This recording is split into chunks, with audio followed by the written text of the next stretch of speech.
Yo les potes, bienvenue dans cette nouvelle vidéo. Nono est avec nous ce soir. Salut Nono. Salut Sach. Alors Nono, pour revenir très rapidement sur la victoire impressionnante du Paris Saint-Germain hier à Lille, 5-1. Honnêtement, j'ai envie de te dire que ce soit Lionel Messi, le milieu de terrain, la défense centrale, tout le monde est en train de revenir à un très grand niveau au bon moment. Eh ben oui, tout le monde a l'air de monter en puissance. On a vu hier un PSG très impliqué, beaucoup d'intensité, un PSG que je n'ai pas vu courir comme ça depuis un bon bout de temps. Donc c'est un bon signal, espérons que ça dure. Et pour toi, la raison principale, c'est que Lille a voulu jouer contrairement aux autres équipes qui étaient repliées derrière. Ouais, tout à fait, parce que c'est plus facile de jouer contre une équipe qui veut un peu jouer au ballon que contre un bloc bas. J'ai vu le même problème hier pour le Real. Grenade à 10 derrière pendant 1h30, donc ils ont eu un mal fou à marquer un but. Donc très très difficile à jouer contre les blocs bas. Alors à quel match peut-on s'attendre contre le Real Madrid ? Alors maintenant, et voilà le problème, est-ce que le Real va attendre ? Est-ce que le PSG va aller presser très haut ? Gros problème. Je pense que ça va être un match très tactique. Et pour toi, c'est la victoire vraiment des joueurs qui ont été en autogestion, de Pochettino, des deux, ou réellement, on va dire, une alchimie qui s'est révélée d'un seul coup ? Mais non, parce que tu as des individualités qui peuvent faire la différence à tout moment.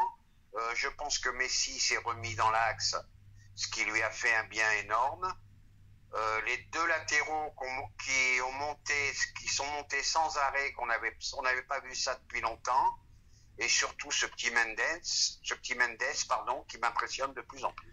Alors Thierry Henry, après le match, disait sur la victoire parisienne, par rapport à ce que disait le coach sur le côté compact de l'équipe, je trouve que l'équipe a de la qualité en attaque pour changer celui qui est devant.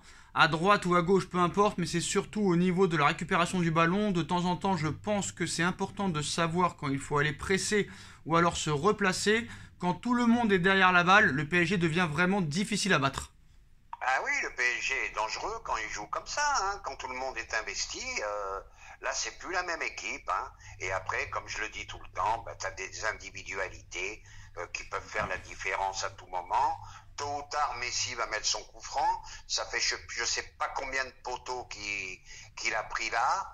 Donc tôt ou tard, ça peut rentrer sur coup franc, sur un exploit individuel de lui ou de Mbappé. Et pourquoi pas de Neymar. Donc je pense que les feux sont ouverts. C'est le 8e poteau de Messi depuis son arrivée au Paris Saint-Germain.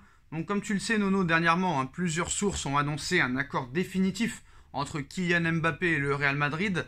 Donc on parlait d'un salaire au Real Madrid de 50 millions d'euros. C'était le dernier jour du mercato hivernal. Le journal allemand Bild avait lâché une bombe en annonçant que Mbappé était parvenu à un accord définitif avec le Real Madrid, avec un contrat longue durée à la clé et un salaire monstrueux de 50 millions d'euros. Une information qui a été confirmée quelques jours plus tard par la presse espagnole, et à en croire tout ça, son futur était vraiment à Madrid. L'ancien avant-centre de l'AS Monaco avait carrément même appelé l'entourage de Benzema pour prendre en charge son futur déménagement, des services à domicile, tout ça. Mais après la victoire monstrueuse du Paris Saint-Germain hier, Mbappé a fait encore durer le suspense. Apparemment, il n'a toujours pas arrêté sa décision sur la suite de sa carrière en nous expliquant « Non, ma décision n'est pas prise. Je pense que le fait de jouer contre le Real Madrid change beaucoup de choses. Même si je suis libre de faire ce que je veux à l'heure actuelle, je ne vais pas aller parler avec l'adversaire ou faire ce genre de choses. Je suis concentré sur le fait de gagner contre eux et de faire la différence. Après, on verra ce qui se passera. » Bon, de toute façon, il laisse planer le doute. On voit que le mec est super investi avec le PSG jusqu'à la fin de la saison. Bon, maintenant, je maintiens qu'il est déjà au Real. Alors Nono, il y a quelque chose que j'ai pas compris dans sa déclaration. Quand il dit « Le fait de jouer contre le Real Madrid change beaucoup de choses ». Qu'est-ce que ça veut dire ? Ah oui, ça change beaucoup de choses. Il peut pas se permettre de dire je vais aller au Real ou patati ou patata. Donc, il va attendre le résultat de cette double confrontation. Et puis, on y verra plus clair, je pense, après. Oui, en gros, ça veut dire, si c'était pas contre le Real, j'aurais déjà dit ma décision, en fait. Oui, tout à fait. Donc, il a presque les deux pieds à la Maison Blanche, on va dire. Oui, à mon avis, les deux pieds sont à la Maison Blanche. Bon, à 9 jours du match contre le Real, il y a beaucoup de choses qui lient un petit peu le PSG et le Real Madrid. Déjà, ce feuilleton Mbappé, et peut-être la prochaine arrivée de Zinedine Zidane avec plusieurs Madrilènes. Zidane au Paris Saint-Germain, c'est du très sérieux, Nono. On va pas se répéter, depuis plusieurs mois, il y a des négociations. Donc, le possible futur entraîneur du club de la capitale aurait déjà demandé un joueur bien précis comme condition pour venir au Paris Saint-Germain. Et selon Marca, il s'agit tout simplement de Cristiano Ronaldo. Zidane et Paris, c'est du sérieux. Les dessous des discussions entre le club de la capitale et l'ancien coach du Real sont plutôt vraiment très rapprochés depuis maintenant plusieurs mois. Zidane est plutôt bien tenté par le challenge parisien, seulement le principal concerné veut des garanties sur le plan sportif et les pleins pouvoirs pour recruter les joueurs qu'il souhaite. Et ces derniers jours, l'Angleterre évoque en masse un départ de CR7, notamment parce qu'il ne serait pas vraiment à l'aise du côté d'Old Trafford, déçu par les prestations des Red Devils. Et sa relation avec le coach serait tout sauf idéale. Hier soir, le dimanche, le Mirror évoquait ainsi les envies de départ de la star portugaise, avec Paris comme possible point de chute.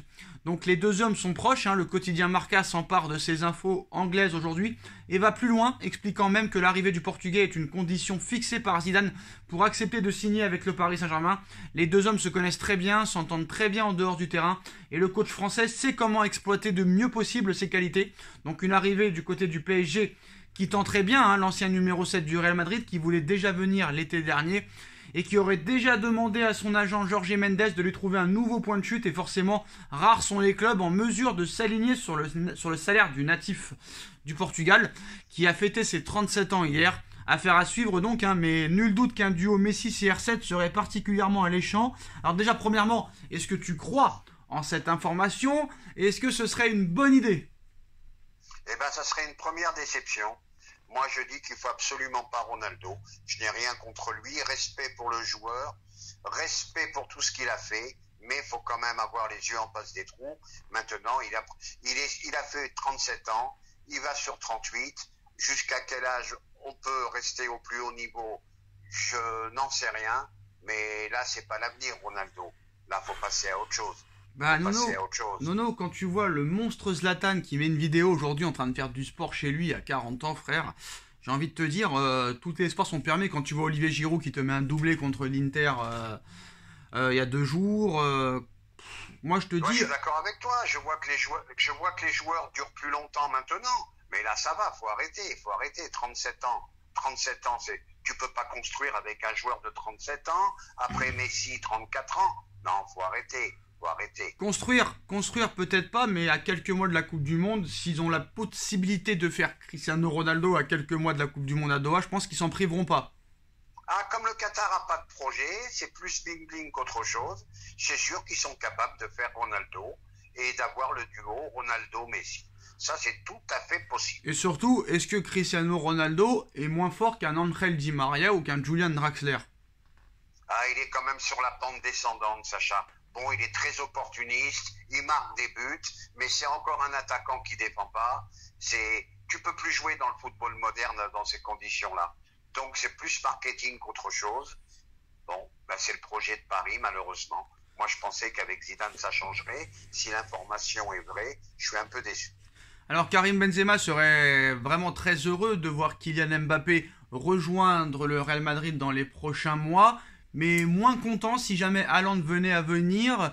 Benzema est en fin de contrat avec le Real Madrid en 2023, donc on est à 1 an et demi de la fin de son contrat. On sait que Karim Benzema aurait voulu venir au PSG à l'été 2018 et surtout la manière de faire de Florentino Pérez ne plaît pas vraiment à Karim Benzema. En fait, à partir de 30 ans, 31 ans, Florentino Pérez propose seulement des contrats de 1 an supplémentaire à tous ces joueurs, comme on a pu le voir avec Ramos, avec d'autres joueurs à l'époque. On a vu que c'est pareil pour Luka Modric, parce que Modric, ça fait des mois et des mois qu'on nous dit qu'il va prolonger, mais Modric n'a toujours pas prolongé. Et Benzema, si Haaland arrive, ne voudrait pas se retrouver sur le banc. Pourtant, Benzema, cette année, c'est quand même impressionnant au niveau des stats. Carlo Ancelotti, quand il fait sa composition d'équipe, c'est Benzema qui est écrit en premier. Il y a une réunion qui est prévue entre Pérez et Florentino Pérez au mois de mars. Et en plus de ça, pour Casemiro, ce serait exactement la même chose, même si Casemiro est en fin de contrat avec le Real Madrid dans beaucoup plus longtemps que ça, mais ne serait pas contre un départ si jamais un club venait à proposer une somme alléchante. Honnêtement, Benzema sur le départ, si Haaland venait avec Mbappé, t'y crois ou pas? Ah ben ça serait possible, hein. Si Pérez lui met le duo Haaland-Mbappé, de toute façon il faut bien se dire que s'ils achètent les deux, c'est pas pour cirer le banc de touche, hein. Donc Benzema serait en danger. Qui plus est, il arrive sur ses 35 ans, malgré sa saison. Non, il vient d'avoir les 34, hein, il vient d'avoir 34 il y a un mois. Il arrive sur ses 34 ans. Non, il a 34 ans, il vient de les avoir il y a un mois. Bon alors il a 34 ans, il est plus sur la fin qu'en début de carrière, donc ça veut dire que il est en danger. Puis Cristiano Ronaldo, Rafael Varane et Sergio Ramos peuvent en témoigner que personne n'est irréprochable au Real Madrid, hein, et personne n'est intransférable. Ah bah c'est la force de Pérez. Alors Nono, oui, tu voulais rajouter quelque chose? Bah c'est la force de Pérez, hein, il a laissé partir Ronaldo, il n'était pas en train de le supplier de rester, quoi, voilà. Hein. Alors Nono, l'information principale de cette vidéo, on a parlé de beaucoup de joueurs potentiellement qui pouvaient remplacer Kylian Mbappé au PSG, Haaland, Salah, Mané, Robert Lewandowski, Anthony Martial, Kingsley Coman, et j'en oublie beaucoup, Marcus Rashford. Mais aujourd'hui, une nouvelle piste. À 6 mois de la fin du contrat de Kylian Mbappé au Paris Saint-Germain, même si tout peut encore arriver, hein, on se rapproche quand même de plus en plus d'un départ de la star française vers le Real Madrid ou peut-être un autre club. Après son transfert avorté l'été dernier au Real Madrid, l'attaquant parisien devrait sans doute rejoindre les rangs madrilènes en fin de saison.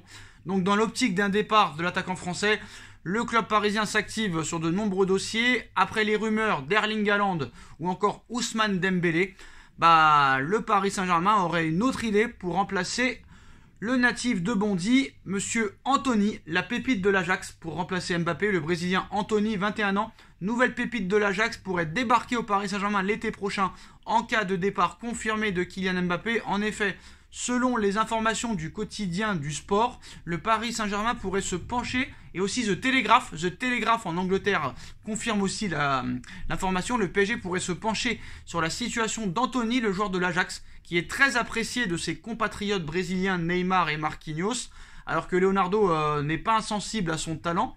Tout fraîchement arrivé en Europe depuis 2020, ce jeune joueur fait déjà parler de lui partout dans le monde, hein. Enfant des favelas, Anthony Mateus dos Santos intègre l'académie de Sao Paulo à seulement 10 ans, un petit, on va dire un petit prodige, hein. Mais voilà, il est convoité aussi par Arsenal, par l'AC Milan ou encore Monaco et Lyon qui s'étaient intéressés aussi. Alors honnêtement, on sait qu'il a un idole, c'est Léo Messi, ça pourrait peut-être faire pencher dans la balance. Honnêtement, Nono, est-ce que Anthony au Paris Saint-Germain pour remplacer Mbappé, ça pourrait être une bonne possibilité? Donc Paris pourrait bien réaliser aussi ce transfert, mais à condition de mettre 60 millions d'euros sur la table. C'est ce que demande l'Ajax pour le laisser partir. Joueur très prometteur, le peu que j'ai vu c'est pas mal. Déjà international brésilien, à voir. Mais je me méfie toujours quand j'entends pépite, à voir quand même. Surtout quand t'es brésilien, c'est compliqué. Eh oui, c'est hyper compliqué. Voilà, mais comme les gens voient des pépites de partout et après qu'ils disparaissent, donc faut faire attention. Mais joueur prometteur, mais je pense qu'il faut la taille au-dessus pour remplacer Mbappé.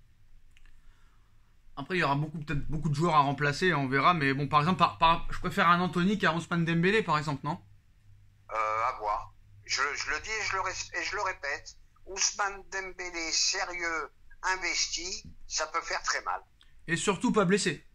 Et surtout pas blessé, tout à fait. Et ben voilà les postos, c'est la fin de cette vidéo. Dites-moi en commentaire ce que vous en pensez. On like, on partage, on commente, on s'abonne. On se retrouve très vite pour une nouvelle vidéo. Merci à tous d'avoir été présents. On remercie Nono d'avoir été là. Merci à tous et tchuss. Et tchuss.